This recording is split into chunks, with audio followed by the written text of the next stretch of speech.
पहले वो खामोश बैठा रहा, फिर उसने रेत से खेलना शुरू कर दिया। वो बार बार दूर देखता। अब्बा, कोई जवाब नहीं। वो खड़ा हो गया। अब्बा, आप कहां हैं? उसकी आंखों में आंसू आ गए। अब्बा, मुझे डर लग रहा है। अचानक दूर कहीं से एक खौफनाक आवाज गूंजी। आओ! ये भेड़िए का ऊं था। अहमद के जिस्म में सनसनी दौड़ गई। उसे फौरन अपने बाप की बात याद आई। सहरा के भेड़िए भूखे हों तो इंसान को भी फाड़ देते हैं। इस बेरहम सहरा के किनारे एक छोटा सा गांव आबाद था। गांव इतना छोटा था कि वहां हर शख्स दूसरे को नाम से जानता था। उसी गांव के आखिरी किनारे पर एक पुराना सा झोंपड़ा था, जिसकी दीवारों में जगह जगह दरारें पड़ चुकी थीं। जब हवा तेज चलती तो छत कांपने लगती। यह झोंपड़ा हारून का था।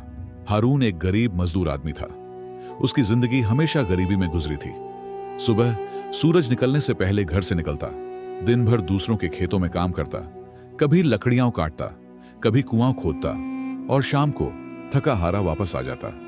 मगर उसकी जिंदगी में एक सुकून था। वो सुकून उसकी पहली बीवी जैनब थी। जैनब बहुत नरम दिल औरत थी। उसकी आवाज में ऐसी मिठास थी कि हारून दिन भर की थकन भूल जाता। गरीबी के बावजूद उनके घर में मोहब्बत थी, और मोहब्बत इंसान को बादशाह बना देती है। फिर अल्लाह ने उन्हें एक बेटा अता किया। उन्होंने उसका नाम अहमद रखा। जिस दिन अहमद पैदा हुआ, हारून खुशी से पागल हो गया था। उसने पूरे गांव में खजूरें बांटी थीं।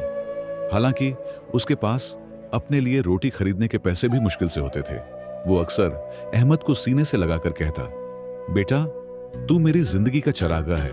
अगर तू ना होता तो ये दुनिया मेरे लिए अंधेरी होती। और नन्हा अहमद अपने बाप की दाढ़ी पकड़कर हंसने लगता।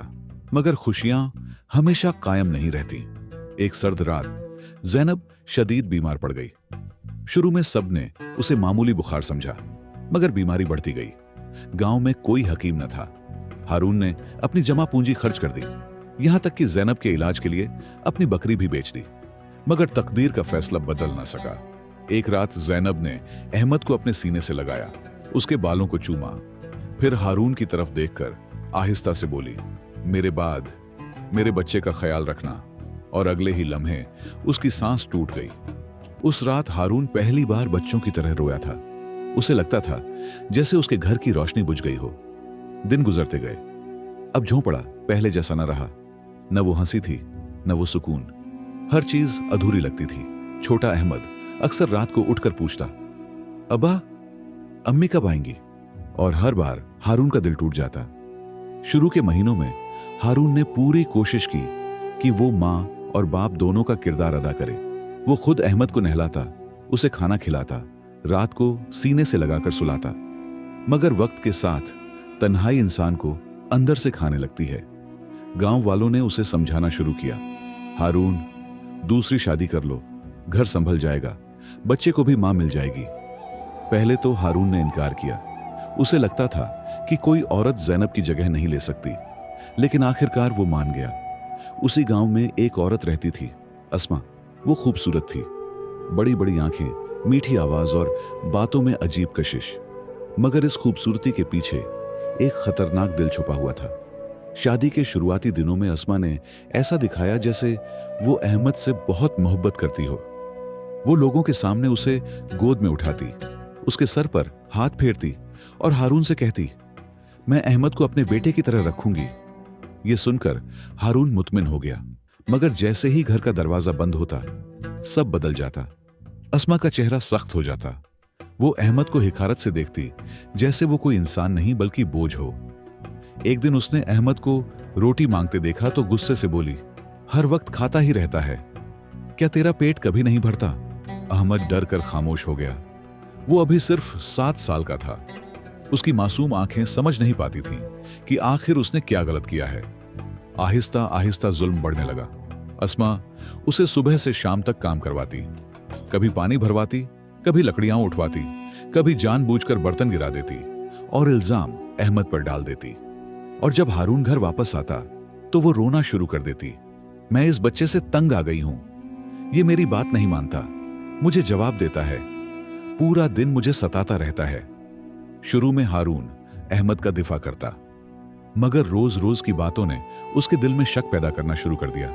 एक रात अहमद भूखा सो गया। वो आहिस्ता से अपने बाप के पास आया और बोला, अब्बा, मुझे भूख लगी है। मगर उससे पहले कि हारून कुछ कहता, अस्मा चीख उठी, देखा, मैंने अभी इसे खाना दिया था, ये झूठ बोल रहा है। हारून ने गुस्से से अहमद को देखा। जाओ, सो जाओ। वो पहली रात थी जब अहमद अपने बाप से डर गया। फिर कुछ महीनों बाद अस्मा के यहां एक बेटा पैदा हुआ और उसी दिन अहमद की जिंदगी और ज्यादा तारीख हो गई। अब अस्मा को लगने लगा कि अहमद उसके अपने बेटे के रिस्क में शरीक है। वो हर वक्त हारून के कान भरती, हमारे पास कुछ नहीं, फसल खराब हो चुकी है, ये लड़का हमारे लिए नहुसत है। और एक रात उसने वो बात कही जिसने आने वाली तबाही की बुनियाद रख दी। अस्मा ने सर्द लहजे में कहा, या तो अहमद इस घर में रहेगा या मैं। हारून खामोश बैठा रहा। उसके अंदर एक जंग चल रही थी। एक तरफ उसका बेटा था और दूसरी तरफ उसकी कमजोर शख्सियत, गरीबी और बीवी का दबाव। उसी रात जब सब सो गए, हारून देर तक जागता रहा। उसने सोते हुए अहमद को देखा। बच्चा दीवार के साथ सिमटा हुआ था। उसके फटे कपड़े सर्दी से उसे बचा नहीं पा रहे थे। नींद में भी उसके होंठ हिल रहे थे। शायद वो अपनी मां को पुकार रहा था। हारून के दिल में एक लम्हे के लिए रहम जागा। वो आगे बढ़ा, अहमद के सर पर हाथ रखने लगा, मगर फिर उसे अस्मा की धमकी याद आ गई और उसी लम्हे शैतान ने एक बाप के दिल पर कब्जा कर लिया। उसने फैसला कर लिया, एक ऐसा फैसला जिसके बाद न उसकी जिंदगी पहले जैसी रहने वाली थी और न उसके बेटे की। झोंपड़े के अंदर अस्मा सुकून से सो रही थी।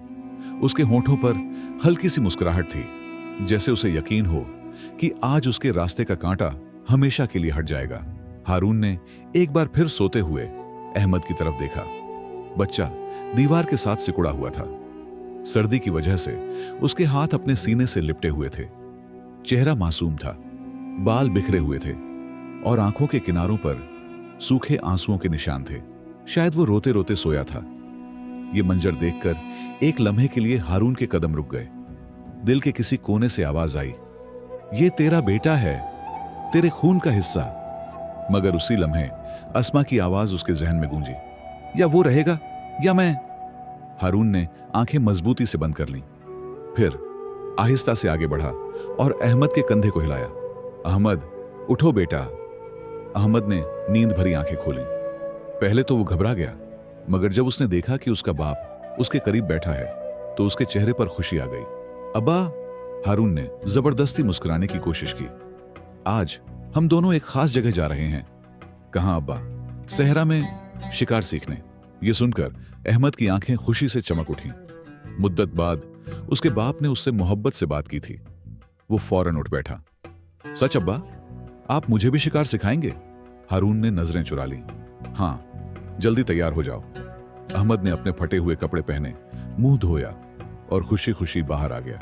उसे लग रहा था जैसे आज उसकी जिंदगी का सबसे खूबसूरत दिन है। हारून ने पानी की एक छोटी मशक उठाई, चंद सूखी रोटियां कपड़े में लपेटी और फिर दोनों घर से निकल गए। गांव अभी सो रहा था। सिर्फ कुछ कुत्तों के भौंकने की आवाज आ रही थी। सहरा की तरफ जाते हुए अहमद लगातार बोलता जा रहा था, अब्बा, क्या आज हम हिरण देखेंगे? अब्बा, क्या वाकई सहरा में भेड़िए होते हैं? अब्बा, जब मैं बड़ा हो जाऊंगा तो क्या आपकी तरह ताकतवर बन जाऊंगा?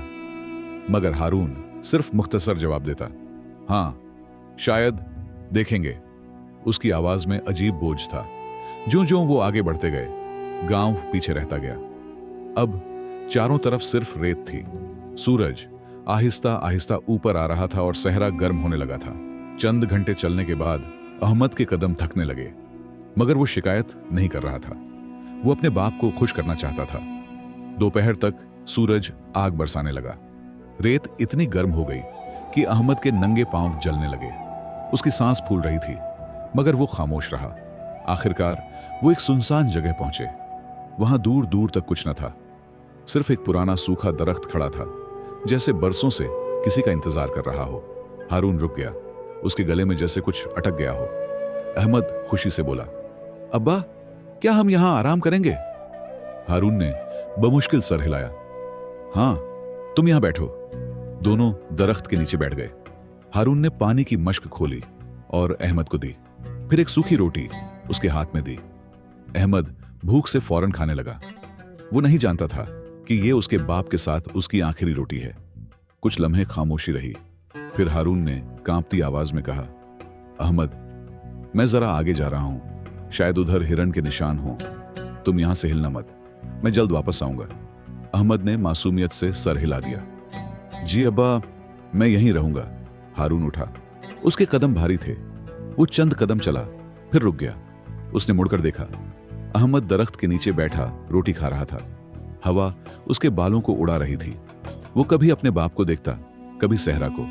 उसे यकीन था कि उसका बाप वापस आएगा। हारून के अंदर आखिरी जंग शुरू हो गई। एक आवाज कह रही थी, वापस जा, अपने बेटे को ले जा। मगर दूसरी आवाज, शैतान की आवाज, उससे ज्यादा ताकतवर थी। अगर वापस ले गया तो अस्मा चली जाएगी, तुम्हारा घर टूट जाएगा। हारून ने अपने कानों पर हाथ रख ली। फिर अचानक उसने तेजी से कदम बढ़ा दिए। वो चलने लगा, फिर तेज चलने लगा, फिर दौड़ने लगा, जैसे कोई मुजरिम अपने जुर्म की जगह से भाग रहा हो। और यूं एक बाप अपने ही जिगर के टुकड़े को सहारा में छोड़कर चला गया। इधर अहमद कुछ देर इंतजार करता रहा। पहले वो खामोश बैठा रहा, फिर उसने रेत से खेलना शुरू कर दिया। फिर सूरज आहिस्ता आहिस्ता ढलने लगा। अब उसके चेहरे पर परेशानी आने लगी। वो बार बार दूर देखता। अब्बा, कोई जवाब नहीं। वो खड़ा हो गया। अब्बा, आप कहां हैं? सिर्फ हवा की आवाज सुनाई दी। अब खौफ आहिस्ता आहिस्ता उसके दिल में उतरने लगा। वो थोड़ा आगे बढ़ा, मगर हर तरफ एक जैसी रेत थी। उसकी आंखों में आंसू आ गए। अब्बा, मुझे डर लग रहा है। मगर वहां कोई न था। अचानक दूर कहीं से एक खौफनाक आवाज गूंजी, आओ! यह भेड़िए का था। अहमद के जिस्म में सनसनी दौड़ गई। उसे फौरन अपने बाप की बात याद आई। सहरा के भेड़िए भूखे हों तो इंसान को भी फाड़ देते हैं। अहमद खौफ से कांपने लगा। फिर एक और आवाज आई, इस बार पहले से करीब। अब वो समझ गया कि खतरा वाकई उसके आसपास है। उसने घबराकर चारों तरफ देखा, फिर जल्दी से दरख्त की तरफ भागा। दरख्त सूखा था, कांटों से भरा हुआ, मगर उस वक्त वही उसकी वाहिद उम्मीद था। अहमद पूरी ताकत से ऊपर चढ़ने लगा। कांटे उसके हाथों और पैरों में चुभ रहे थे, खून निकल रहा था, मगर वो रुका नहीं, क्योंकि नीचे मौत उसका इंतजार कर रही थी। चंद लम्हों बाद अंधेरे में दो चमकती हुई आंखें नजर आईं, फिर दूसरी, फिर तीसरी। भेड़िए आ चुके थे। सूखे दरख्त की एक कमजोर शाख पर नन्हा अहमद कांपता हुआ बैठा था। उसके हाथ जख्मी थे, कांटों ने उसकी हथेलियां चीर दी थीं, पांव से खून रिस रहा था, लेकिन उसे अपने जख्मों का एहसास भी नहीं था, क्योंकि नीचे मौत घूम रही थी। चार भेड़िए दरख्त के गिर्द चक्कर लगा रहे थे। उनकी आंखें अंधेरे में आग की तरह चमक रही थीं। कभी वो उछलकर अहमद तक पहुंचने की कोशिश करते, कभी दांत निकालकर घुर्राते। हर बार अहमद खौफ से दरख्त को और मजबूती से पकड़ लेता। उसका नन्हा सा जिस्म सर्दी और दहशत से बुरी तरह कांप रहा था। अब्बा! उसके होंठों से आहिस्ता सी सिसकी निकली। अब्बा, वापस आ जाइए। मगर सहरा में सिर्फ हवा थी, और हवा कभी जवाब नहीं देती। अहमद ने अपनी आंखें मजबूती से बंद कर लीं। उसे अपनी मां याद आने लगी। वही नरम हाथ, वही मीठी आवाज, वही लोरियां। उसे याद आया कि एक बार उसकी मां ने उसे सीने से लगाकर कहा था, बेटा, अगर कभी दुनिया में तुम्हें सब छोड़ दें, तब भी अल्लाह तुम्हें कभी अकेला नहीं छोड़ेगा। अहमद ने रोते हुए आसमान की तरफ देखा। सितारे खामोश थे, मगर शायद आसमान वाकई उसकी फरियाद सुन रहा था। वक्त गुजरता गया, भूख बढ़ती गई, सर्दी हड्डियों में उतरने लगी। अहमद की आंखें बोझिल होने लगीं। वो कई बार ऊंघते ऊंघते नीचे गिरने के करीब पहुंचा, मगर फिर चौंक कर शाख पकड़ लेता। आखिरकार उसे एक ख्याल आया। उसने अपने फटे हुए कपड़े का कमरबंद खोला और खुद को दरख्त की शाख से बांध लिया, ताकि अगर नींद आ भी जाए तो वो नीचे न गिरे। नीचे भेड़िए अब भी इंतजार कर रहे थे। उन्हें यकीन था कि आखिरकार ये कमजोर शिकार उनके पंजों में आ ही जाएगा। इसी दौरान सहारा के दूसरे किनारे पर एक बड़ा तिजारती काफिला सफर कर रहा था। ऊंटों की लंबी कतार आहिस्ता आहिस्ता रेत पर आगे बढ़ रही थी। काफिले के आदमियों के हाथों में मशालें थीं, जिनकी रोशनी हवा में लरज रही थी। इस काफिले का सरदार मंसूर था। मंसूर पूरे इलाके में एक अमीर और रहमदिल ताजिर के तौर पर मशहूर था। उसके पास बेशुमार दौलत थी, बड़े बड़े बागात थे, कीमती घोड़े थे, नौकर थे, इज्जत थी, मगर एक चीज उसके पास नहीं थी, औलाद। और यही कमी उसके दिल का सबसे बड़ा दुख थी। वो अक्सर रातों को जागता रहता और सोचता, इतनी दौलत का क्या फायदा अगर मेरे बाद मेरा नाम लेने वाला ही कोई ना हो। शायद इसीलिए वो यतीम बच्चों से बहुत मोहब्बत करता था। उस रात काफिला रास्ता भटक गया था। तेज आंधी ने रास्ते के निशान मिटा दिए थे और काफिले वाले परेशान थे। अचानक एक मुहाफिज चौंक कर बोला, हुजूर, उधर से आवाज आ रही है। सब रुक गए। हवा के शोर के दरमियान वाकई कुछ सुनाई दे रहा था, भेड़ियों की आवाजें। मंसूर ने फौरन हुक्म दिया, मशालें लेकर आगे बढ़ो। चंद आदमी नेज़े और तीर उठाए एहतियात से आगे बढ़े। जैसे जैसे वो करीब पहुंचे, भेड़ियों की आवाजें तेज होती गईं। फिर अचानक एक आदमी चीख उठा, वो देखो, दरख्त पर कोई है। सबकी नजरें ऊपर उठ गईं। मशाल की लर्जती हुई रोशनी में एक नन्हा सा जिस्म दरख्त से बंधा हुआ नजर आया। वो अहमद था। उसका सर एक तरफ झुका हुआ था, चेहरा जर्द पड़ चुका था और जिस्म बेहिस दिख रहा था। ऐसा लग रहा था जैसे उसकी जान निकल चुकी हो। मंसूर के दिल में जैसे बिजली सी गिरी। जल्दी करो, काफिले वालों ने शोर मचाया, तीर चलाए और भेड़िए खौफजदा होकर अंधेरे में भाग गए। फिर दो आदमी जल्दी से दरख्त पर चढ़े और अहमद को एहतियात से नीचे उतारा। जैसे ही मंसूर ने बच्चे को अपने बाजुओं में लिया, उसका दिल लरज गया। बच्चा बर्फ की तरह ठंडा था, उसके हाथ जख्मी थे, होंठ सूख चुके थे। मंसूर ने फौरन पानी मंगवाया। उसने अपने हाथों से चंद कतरे अहमद के होंठों पर डाले। कुछ लम्हों बाद अहमद ने हल्की सी खांसी की। फिर आहिस्ता आहिस्ता उसकी आंखें खुलने लगीं। वो खौफजदा नजरों से इधर उधर देखने लगा। पहले उसे लगा शायद भेड़िए वापस आ गए हैं, मगर फिर उसकी नजर मंसूर के चेहरे पर पड़ी। उस चेहरे पर अजीब सी शफकत थी, वो शफकत जो उसे अपनी मां के बाद कभी किसी में नजर नहीं आई थी। अहमद की आंखों से आंसू बहने लगे। वो कुछ बोल न सका, बस कमजोर हाथों से मंसूर के कपड़े को पकड़ लिया, जैसे डर रहा हो कि अगर छोड़ दिया तो ये शख्स भी उसे अकेला छोड़ देगा। मंसूर के दिल में अजीब कैफियत पैदा हुई। ऐसा लगा जैसे बरसों से खाली पड़ा उसका दिल अचानक भर गया हो। उसने अहमद को सीने से लगा लिया। डर मत बेटा, अब तुम महफूज हो। ये अल्फाज सुनकर अहमद फूट फूट कर रोने लगा। वो रोना सिर्फ खौफ का नहीं था, वो एक टूटे हुए दिल का रोना था। काफी देर बाद जब अहमद कुछ संभला तो मंसूर ने नरमी से पूछा, तुम यहां कैसे आए? तुम्हारे माँ बाप कहां हैं? ये सवाल सुनते ही अहमद की आंखों में दर्द उतर आया। उसके होंठ कांपने लगे। फिर उसने टूटती हुई आवाज में कहा, मेरे अबा मुझे यहां छोड़ गए। ये सुनकर काफिले के सब लोग साकित रह गए। क्या? मंसूर ने बेयकीनी से पूछा। अहमद ने रोते हुए सर हिला दिया।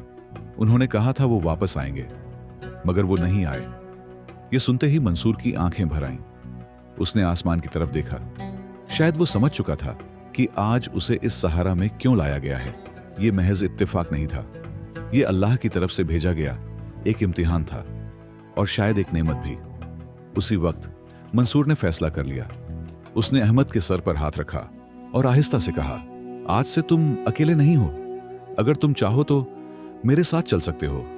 अहमद खामोशी से उसे देखता रहा। उसकी आंखों में डर अब भी था, मगर उस डर के पीछे उम्मीद की एक छोटी सी रोशनी भी जागने लगी थी। उधर बहुत दूर उसी वक्त हारून अपने झोंपड़े के बाहर बैठा था। अस्मा उसके करीब बैठी खुश नजर आ रही थी, मगर हारून के चेहरे पर सुकून नहीं था। वो बार बार सहरा की तरफ देख रहा था। हर बार उसे ऐसा महसूस होता जैसे हवा के साथ किसी बच्चे की आवाज आ रही हो, अब्बा मुझे छोड़कर मत जाए। और हर बार उसका दिल कांप उठता। सहरा वाली उस खौफनाक रात के बाद अहमद की जिंदगी बदल गई। मंसूर उसे अपने साथ शहर ले आया।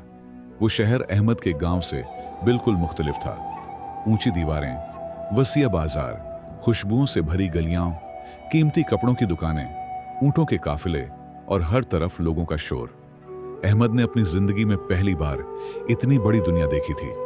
शुरू के दिनों में वो बहुत खामोश रहता था। रात को सोते हुए डर कर जाग जाता। कभी ख्वाब में भेड़ियों की आवाज सुनता, कभी अपने बाप को दूर जाता देखता। हर बार वो चीख कर उठ बैठता और हर बार मंसूर उसके पास आ जाता। डर मत बेटा, मैं यहां हूं। ये अल्फाज आहिस्ता आहिस्ता अहमद के जख्मी दिल पर मरहम रखने लगे। मंसूर ने कभी अहमद से उसके माजी के बारे में ज्यादा सवाल नहीं किए। वो जानता था कि कुछ जख्म ऐसे होते हैं जिन्हें वक्त खुद ही भरने देता है। बस वो खामोशी से उसे मोहब्बत देता रहा, उसे अच्छे कपड़े पहनाए, तालीम दिलवाई, तिजारत सिखाई और सबसे बढ़कर इज्जत दी। पहली बार अहमद को महसूस हुआ कि शायद दुनिया में सब लोग जालिम नहीं होते। साल गुजरते गए। नन्हा डरा हुआ अहमद अब जवान होने लगा था। उसकी आंखों में जेहानत थी, बातों में नरमी और दिल में रहम। मंसूर अक्सर अपने ताजिरों से कहता, यह लड़का आम नहीं है, इसके अंदर अल्लाह ने खास नूर रखा है। अहमद बहुत जल्द तिजारत के उसूल सीख गया। वो हिसाब में तेज था, मगर उसकी सबसे बड़ी खूबी ईमानदारी थी। अगर किसी गरीब के पास पैसे कम होते तो वो नुकसान बर्दाश्त कर लेता, मगर झूठ न बोलता। अगर कोई मजदूर बीमार होता तो अहमद खुद उसके घर खाना भेजता। लोग हैरान होते कि इतना अमीर होने के बावजूद इस नौजवान के दिल में गुरूर क्यों नहीं। मगर वो नहीं जानते थे, जिसने बचपन में भूख, खौफ और तन्हाई देखी हो, वो दूसरों का दर्द जल्द समझ लेता है। उधर हारून की जिंदगी तबाही की तरफ बढ़ रही थी। शुरू में उसे लगा था कि अहमद के जाने के बाद उसका घर सुकून से भर जाएगा, मगर जुल्म से कभी सुकून पैदा नहीं होता। अस्मा का बेटा बड़ा होते होते जिद्दी और बदतमीज हो गया। वो बाप से झूठ बोलता, लोगों से लड़ता और आहिस्ता आहिस्ता चोरी करने लगा। एक दिन हारून को मालूम हुआ कि उसका बेटा उसकी जमा की हुई रकम चुराकर जुआ खेलता है। हारून ने गुस्से में उसे मारने की कोशिश की, मगर लड़के ने उल्टा अपने बाप को धक्का दे दिया। बूढ़ा हारून जमीन पर गिर पड़ा। अस्मा ये सब देखती रही और पहली बार उसे एहसास हुआ कि जिस बच्चे के लिए उसने जुल्म किया था वही उसकी जिंदगी की सजा बन चुका है। फिर आजमाइशें बढ़ती गईं। पहले उनकी बकरियां मरी, फिर कुआं सूख गया, फिर फसल तबाह हो गई और आखिरकार कहत पड़ गया। जमीन फट गई, दरख्त सूख गए, लोगों के घरों से चूल्हों का धुआं गायब हो गया। कई कई दिन लोग भूखे रहने लगे। हारून अब बूढ़ा हो चुका था। उसकी कमर झुक गई थी, बाल सफेद हो चुके थे और आंखों की रोशनी भी कमजोर पड़ गई थी। एक रात वो अपने झोंपड़े के बाहर बैठा था। हवा में मिट्टी उड़ रही थी। अस्मा अंदर बैठी रो रही थी क्योंकि घर में खाने को कुछ न था। इसी दौरान गांव में खबर फैली, शहर में एक बहुत बड़ा ताजिर है, वो कहत के दिनों में गरीबों में अनाज तकसीम कर रहा है। लोग उस ताजिर की तारीफें करते न थकते। वो किसी साइल को खाली हाथ वापस नहीं भेजता। वो खुद दरवाजे पर खड़ा होकर अनाज बांटता है। अल्लाह ने ऐसा रहमदिल इंसान कम पैदा किया है। हारून ने खामोशी से यह सब सुना। उसके पास अब कोई रास्ता नहीं बचा था। आखिरकार उसने फैसला किया कि वो भी शहर जाएगा। अगली सुबह वो और अस्मा एक काफिले के साथ रवाना हुए। सफर बहुत मुश्किल था। बूढ़े हारून के कदम लड़खड़ाते थे। कई बार वो गिरते गिरते बचा। रास्ते में दूसरे फकीर लोग भी थे। कोई अपने बीमार बच्चे को उठाए हुए था, कोई खाली बर्तन लिए चल रहा था। हर चेहरे पर भूख लिखी हुई थी। कई दिनों के सफर के बाद वो आखिरकार शहर पहुंच गए। वही शहर जहां कभी एक डरा हुआ बच्चा नई जिंदगी लेकर आया था। शहर के दरमियान एक अजीमुशान महल खड़ा था। उसके बाहर सैकड़ों गरीब लोग कतार में खड़े थे। नौकर इज्जत के साथ अनाज तकसीम कर रहे थे और उन सब के दरमियान एक नौजवान वकार के साथ खड़ा था। सफेद लिबास, पुरसुकून चेहरा, आंखों में नरमी और शख्सियत में ऐसी हैबत कि लोग एहतराम से नजरें झुका लेते। वो अहमद था। अब वो पूरे मशरिक में ताजिर आजम के नाम से मशहूर था। मगर आज भी उसके दिल में एक खाली जगह थी, एक जख्म जो कभी पूरी तरह न भरा। हारून कतार में खड़ा आहिस्ता आहिस्ता आगे बढ़ रहा था। उसके कपड़े पुराने थे, हाथ कांप रहे थे और नजरें जमीन पर झुकी हुई थीं। उसे जिल्लत महसूस हो रही थी। कभी वो खुद मेहनत करके खाता था और आज सदका लेने आया था। आखिरकार उसकी बारी आ गई। अहमद ने मामूल के मुताबिक सर उठाकर अगले फकीर को देखा और अचानक उसका सांस रुक गया। उसके हाथ में पकड़ा अनाज का थैला कांपने लगा। उसके सामने एक बूढ़ा टूटा हुआ आदमी खड़ा था। कमजोर चेहरा, झुकी हुई कमर और आंखों में बरसों की थकन। वो हारून था। उसके साथ खड़ी औरत अस्मा थी। वक्त ने दोनों को पहचान से बदल दिया था, मगर अहमद अपने माजी को कैसे भूल सकता था। एक लम्हे में उसके सामने सब कुछ घूम गया। सहरा, सूखा दरख्त, भेड़ियों की आवाजें और अपने बाप का दूर जाता हुआ साया। अहमद के दिल में जैसे किसी ने पुराना जख्म दोबारा चाक कर दिया। उसके होंठ सूखने लगे, मगर हारून ने उसे पहचाना नहीं, क्योंकि अब उसके सामने वो कमजोर बच्चा नहीं था, बल्कि एक अजीम इंसान खड़ा था। इधर हारून नजरें झुकाए खड़ा था। उसे क्या मालूम था कि जिस शख्स के सामने वह सवाली बनकर खड़ा है वही उसका अपना खून है। असमा भी खामोश खड़ी थी। वक्त ने उसके चेहरे से गुरूर छीन लिया था। अब वहां सिर्फ थकन, खौफ और महरूमी बाकी थी। अहमद ने गहरा सांस लिया, फिर आहिस्ता से अपने मुहाफिजों की तरफ देखा। सब लोग बाहर चले जाएं। मुहाफिज हैरान हुए, मगर फौरन हुक्म मान लिया। कुछ ही लम्हों में सहन खाली हो गया। अब वहां सिर्फ 3 लोग खड़े थे, एक बाप, एक जालिम औरत और एक वह बच्चा जो कभी सहरा में अकेला छोड़ दिया गया था। हारून घबरा गया। उसे लगा शायद उससे कोई गलती हो गई है। वह कांपती आवाज में बोला, हुजूर, अगर हमसे कोई खता हुई हो तो माफ कर दीजिए, हम बहुत मजबूर लोग हैं। यह सुनते ही अहमद के दिल में अजीब दर्द उठा। वही बाप जो कभी उसके लिए पूरी दुनिया था, आज उसके सामने रहम की भीख मांग रहा था। अहमद आहिस्ता आहिस्ता उनके करीब आया। उसकी नजरें हारून के चेहरे पर जम गई थीं। फिर उसने धीमी आवाज में पूछा, क्या तुम्हारे बच्चे हैं? हारून की आंखों में एक साया सा उभरा। थे। अहमद का दिल जोर से धड़का। थे? हारून ने लरजती सांस ली। एक बेटा था, अहमद। यह नाम सुनते ही कमरे की फिजा बदल गई। अहमद की आंखें नम हो गईं। क्या हुआ था उसके साथ? यह सवाल ऐसा था जैसे किसी ने हारून के सीने का जख्म चीर दिया हो। उसके होंठ कांपने लगे। काफी देर बाद वह बमुश्किल बोला, मैं अच्छा बाप नहीं था। असमा ने फौरन नजरें झुका ली। हारून की आवाज टूटने लगी।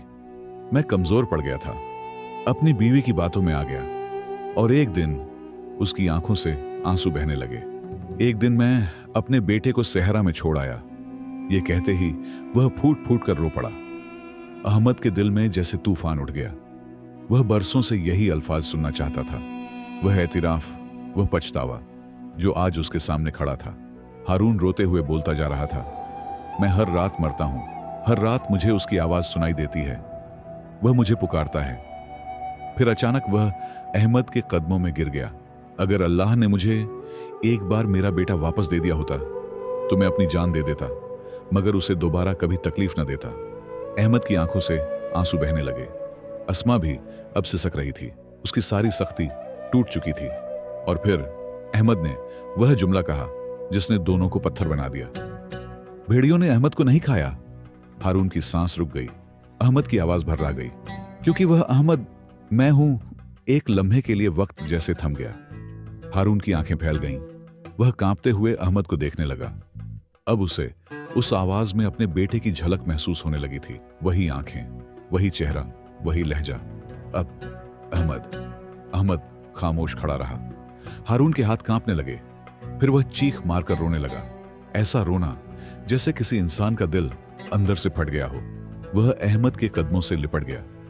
बेटा, मुझे माफ कर दो, मैं गुनाहगार हूं, मैं इंसान नहीं था। अस्मा भी जमीन पर गिर गई।